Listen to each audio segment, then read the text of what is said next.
In the stillness of the night, when most souls surrendered to sleep, Alina sat by the window, her fingers tightly wrapped around a lukewarm cup of tea.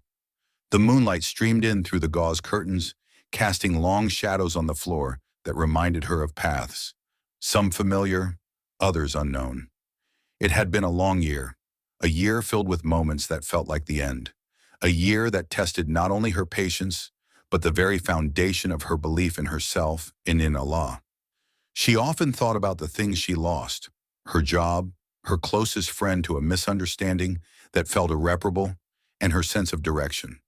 Life had become an endless sequence of setbacks, and her once clear goals now looked like stars clouded over by thick fog. It wasn't that she didn't try. She did. She prayed, fasted, made lists, applied for dozens of jobs, tried therapy. But the silence from the universe felt deafening. She wondered if Allah had forgotten her.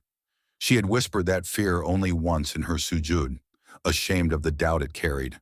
And yet something inside her refused to break completely. Maybe it was stubbornness, or perhaps it was something deeper, an instinctive knowing that even in the silence, something was unfolding. One evening, her grandmother told her a story. It was a simple one, about a young woman who planted seeds during a drought. Everyone mocked her, said she was foolish to believe anything could grow in such dry land. But she believed the rain would come, and it did. Not when she expected it, not even when she needed it most. But when it came, it poured, enough to nourish not just her seeds, but the barren lands around her too. Alina didn't say much at the time, but the story stayed with her. Perhaps life was like that. Not a cruel joke, but a test of perspective. Maybe the hardships weren't punishments, but preparations. Maybe she was not being broken, but being reshaped. She began to notice little things, how she had more time to pray deeply, how her new solitude brought clarity about the people and habits that no longer aligned with her values, how being pushed away from a toxic job allowed her to think freely for the first time in years. There was still no big breakthrough, but there were whispers of healing, tiny, almost invisible signs that perhaps she wasn't being forgotten, but redirected. One day while journaling in a park, a little boy came and sat near her. He was trying to fold a paper plane, but kept messing it up. Alina, without much thought, offered to help. Together they made a perfect one, and he ran off, beaming with joy. She didn't know why that moment touched her so deeply, but it did. It reminded her of purpose, that sometimes, even in our confusion, we can still bring light to someone else's day.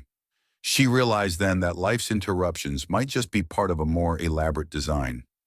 We plan for comfort, for certainty, for control, but perhaps Allah, in His mercy, plans for growth, and growth rarely comes without discomfort. Over the following months, Alina began to live differently.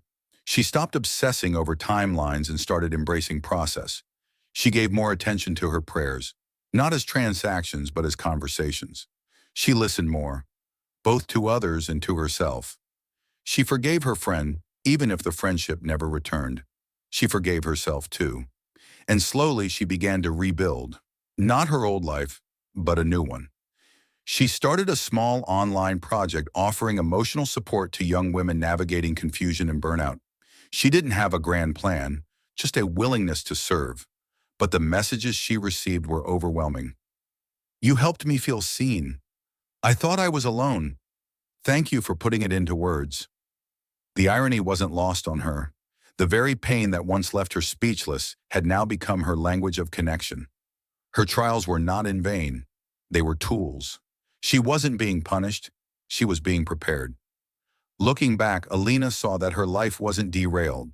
It was realigned. She thought she needed certain things to be whole, but what she truly needed was trust. Trust in the unseen.